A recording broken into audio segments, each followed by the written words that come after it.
Assalamualaikum warahmatullahi wabarakatuh.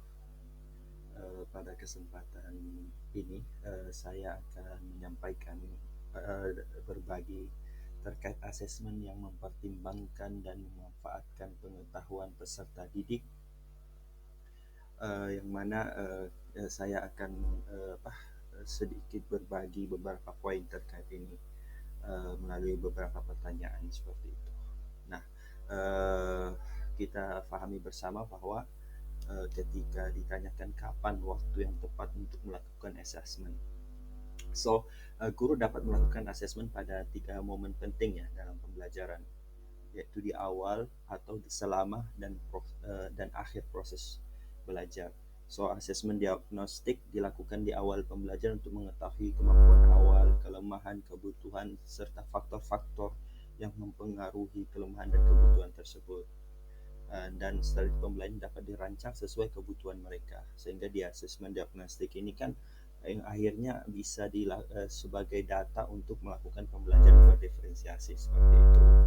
Kemudian selama proses pembelajaran, asesmen formatif dilakukan secara berkala untuk memantau perkembangan dan memberikan umpan balik dan menyampaikan metode pembelajaran bila diperlukan. Menyesuaikan metode pembelajaran bila diperlukan. Di akhir pembelajaran, asesmen sumatif digunakan untuk mengevaluasi pencapaian hasil belajar. Dengan waktu asesmen yang tepat, guru dapat memastikan pembelajaran berlangsung secara aktif dan efisien. Jadi penyesuaiannya. Jadi ketika disampaikan berapa sering dilakukan itu dilihat sesuai kebutuhan, dilihat lagi ke bagaimana perkembangan dan sejauh mana kita ingin melihat hasil akhir siswa itu seperti apa dan ketersesuaian antara asesmen dengan tujuan pembelajaran. Ya.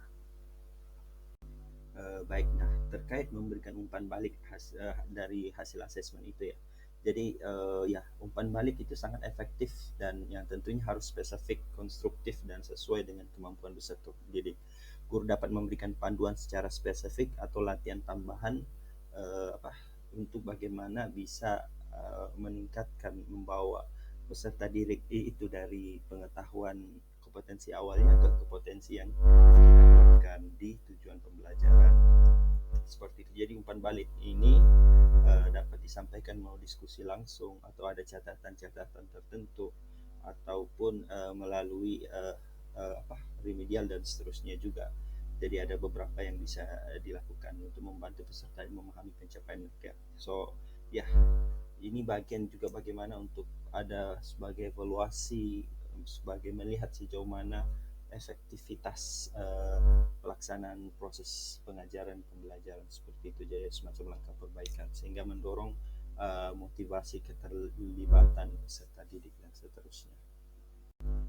Baik, nah kemudian asesmen untuk kelas heterogen ya. Jadi dalam kelas dengan tahapan perkembangan peserta didik yang berbeda, asesmen diagnostik penting untuk mengidentifikasi kebutuhan, pemahaman, dan keterampilan mereka sehingga guru dapat merancang strategi pembelajaran yang berdiferensiasi.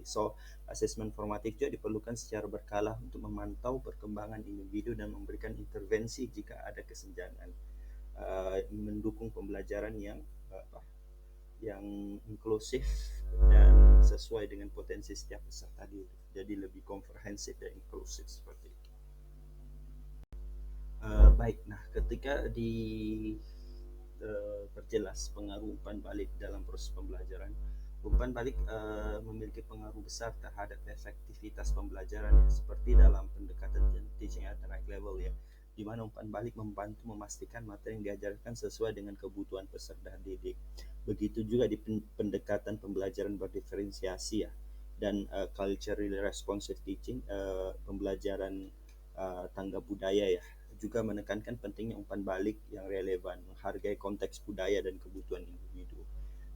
Umpan balik yang tepat dapat mengatasi kesulitan belajar dan meningkatkan hasil belajar dan memperkuat pemahaman peserta didik untuk bagaimana meningkatkan lagi proses critical thinkingnya, meningkatkan lagi komunikasi dan kolaborasi dan kreativitas peserta didik seperti itu.